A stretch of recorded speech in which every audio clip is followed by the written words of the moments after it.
perusahaan mengumumkan akan mengatur ulang kebijakan privasi, yang jika tidak disetujui maka pengguna tidak boleh mengakses layanan lagi.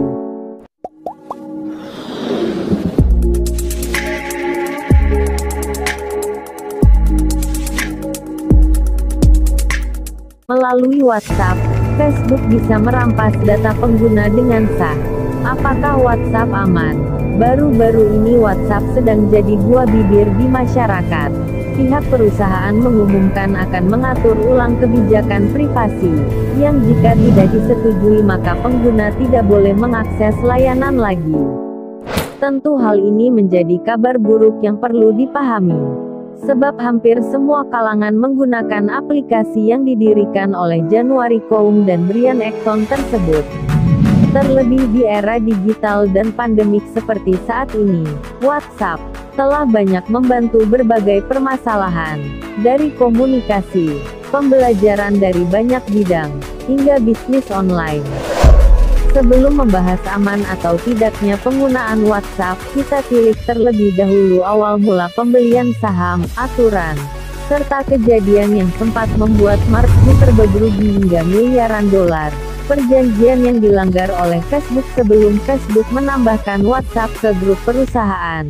Mereka harus berjanji tidak akan menyatukan data. Laman HackerNoon mengatakan bahwa Uni Eropa akan menyetujui penggabungan saham hanya jika kedua perusahaan memisahkan data itu karena aplikasi pada dasarnya berbeda. Bukan tanpa alasan, aplikasi milik Mark memang sudah banjir kritikan. Datanya telah banyak dibobol para hacker andal. Dan jika WhatsApp yang bersifat lebih pribadi akan berbagi data dengan Facebook, itu menjadi ancaman dalam banyak hal.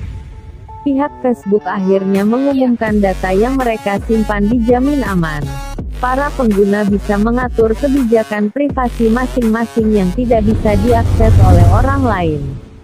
WhatsApp pun demikian. Pihaknya meluncurkan fitur-fitur untuk mengatur privasi. Tapi ternyata mereka terciduk menghapus opsi tersebut secara diam-diam untuk tahun-tahun yang akan datang. Apakah jika data kita disetorkan ke Facebook akan aman? Banyak pihak menjawab tidak.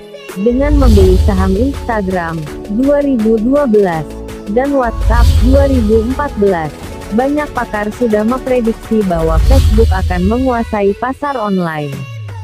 Salah satunya menurut artikel di New York Times, Januari tahun 2019, yang dijelaskan dalam laman HackerNoon terkait masa depan perusahaan milik Mark Zuckerberg tersebut. Zuckerberg diprediksi akan menciptakan infrastruktur untuk menyatukan semua aplikasi miliknya, Facebook, WhatsApp, dan Instagram, dalam jaringan yang sama, dan kini sudah menjadi kenyataan.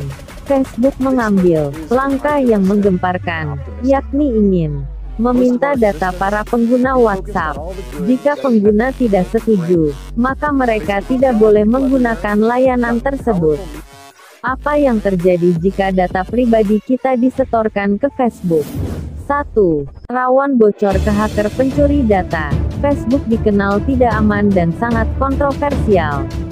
Para hacker bisa saja kembali mengambil data tanpa sepengetahuan pihak Facebook. Kalau sudah bocor, kejahatan bisa mengintai kita setiap saat. 2. Mudahnya berita palsu atau hoax akan tersebar luas, masih terikat dengan nomor 1. Sama halnya seperti pihak Facebook bekerja sama di bisnis penjualan referensi tentang minatmu terbaca. Jadi kalau datamu bocor ke hacker, oknum akan memunculkan berita palsu tentang yang kamu minati. Bukan omong kosong. Hal ini sudah terjadi di India dan Brasil. Laman yang sama melaporkan pada tahun 2017 sampai tahun 2018, di India tersebar luas hoaks tentang kekerasan. Di Brasil sendiri, hoaks merajalela sepanjang pemilu pada 2018.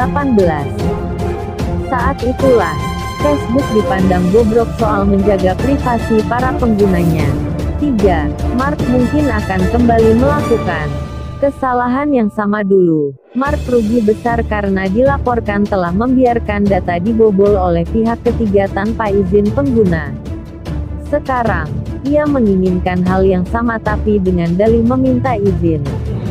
Dugaan ini opini pribadi, soalnya tidak ditemukan sumber yang membahas hal tersebut, namun kemungkinannya sangat besar, bisa saja secara diam-diam akan dijual seperti kejadian tahun 2018, meskipun pada saat itu kedoknya tidak demikian. Logikanya, untuk apa Mark membiarkan data bocor sampai bertahun-tahun? Sudah pasti ada harga yang harus dibayar. Sekarang, kekuatan hukum akan melemah. Itu karena Mark menggunakan WhatsApp untuk bertanya, dengan kata lain untuk meminta izin. Data-data di WhatsApp yang lebih lengkap dan bersifat sangat pribadi bisa dirampas dengan sah. Jika kalian setuju, pihak Facebook sudah memegang kendali penuh terhadap data-data pribadi kalian. Jadi bagaimana? Masih mau menggunakan WhatsApp? Ada 3 pilihan sebelum tanggal 8 Februari, yakni menyetujui, menolak, dan menunda. Kalau bingung, kalian bisa menunda dulu. Pikirkan dari sekarang dan putuskan nanti. Kalau saya sendiri sudah jelas menolak, tapi jujur saja situasi dari orang-orang terdekat agak memberatkan.